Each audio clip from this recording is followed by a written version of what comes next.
Benvidos un día máis a miña canle. Hoxe veño vos ensinar a miña xenda deste novo curso, deste novo ano, que para min é como que en setembro empeza un novo ano.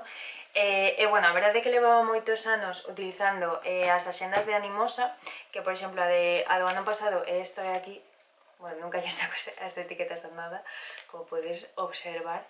Bueno, a verdade é que xa ensinara esta xenda nun vídeo que teño e sí que me queixara de algunhas cousas como que me faltaban. Encántame estas axendas, pero bueno, este ano sí que quería cambiar porque os modelos que tiñan non me encantaban este ano e tamén porque quería buscar algo que se me adaptase máis ás miñas necesidades. Bueno, pois este ano collín esta axenda. El momento perfecto es ahora, agenda 2022-2023 de el equipo de Hugo. Ni idea. Eu vina no Natura e a verdade é que me encantou. É un pouco careira, pa min. E bueno, a verdade é que me encantou porque ten como moitísimas cousas así de preguntiñas, de reflexión personal, de crecemento persoal e así. Os debuxos e toda a estética pareceme preciosa. Ademais, encántame que ten algunhas cousiñas como calendario de verduras e frutas.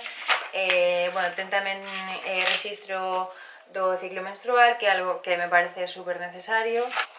A axenda escolar así que vai de setembro de 2022 a agosto de 2023 e cada mes está dedicado a unha emoción. Entón, por exemplo, o mes de setembro vai sobre a confianza, teñen unhas portadas preciosas para cada mes e en cada mes aparece un escrito sobre esa emoción. E despois nas páxinas do mes aparecen cousiñas ou preguntas relacionadas con isto.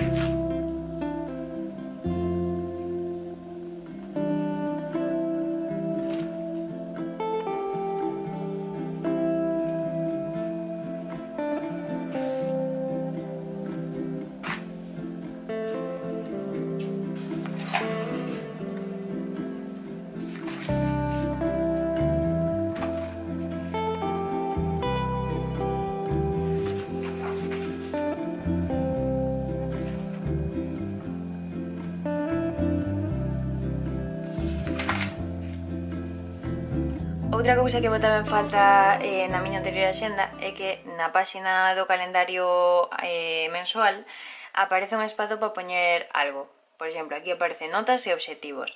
Entón, eu, por exemplo, son moito de poñer hábitos, o sea, como que me poño hábitos que quero facer en cada mes, que quero cumplir, entón despois vou marcando, por exemplo, vou non poñer en notas, porque en obxectivos por aí, obxectivos. Entón, este mes, que ainda non empecé a estudar ni nada, a verdade é que estou intentando facer yoga, estou intentando facer deporte, estou intentando beber 10 vasos, e estou intentando ler. Entón, a cada un, o que fago eu é poñerlle unha cor.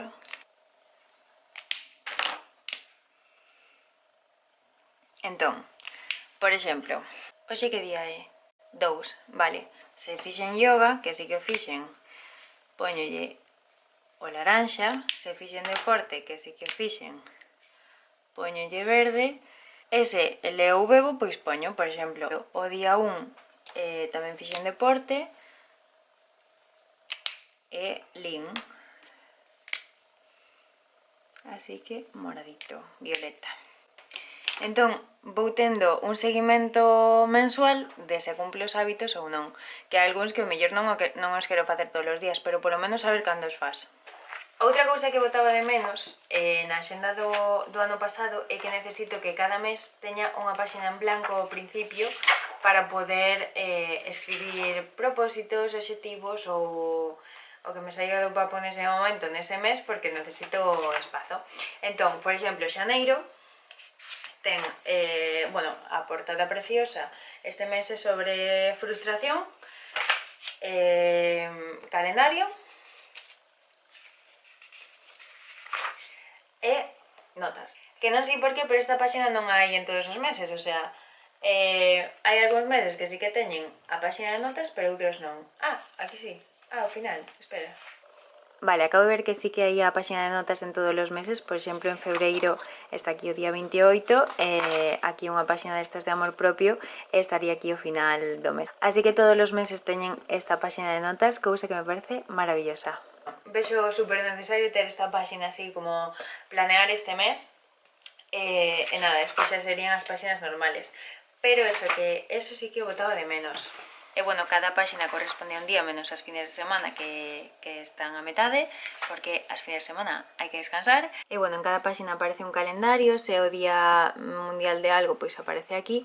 E despois aparecen estes cadradiños de importante. Estes cadradiños creo que os vou usar para poñer algo como unha lembranza dese día, como algo que fixen ou algo que me dixeron, algo que lín, como para facer especial ese día e ver que cada día como que é diferente e cando vexa despois esa xenda dicir, ah, vale, recordo ese día. E bueno, despois ao final aparecen páxinas extras onde podes poñer contactos, series que tes pendentes de ver, libros, páxinas de notas para poñer o que ti queiras, pegatinas. E bueno, a verdade é que a xenda é preciosa, pareceme moi útil. E bueno, como levo tempo esperando a empezar a utilizala porque quería gravar este vídeo primeiro, voume poñer agora mesmo a apuntar todo o que teño pendente.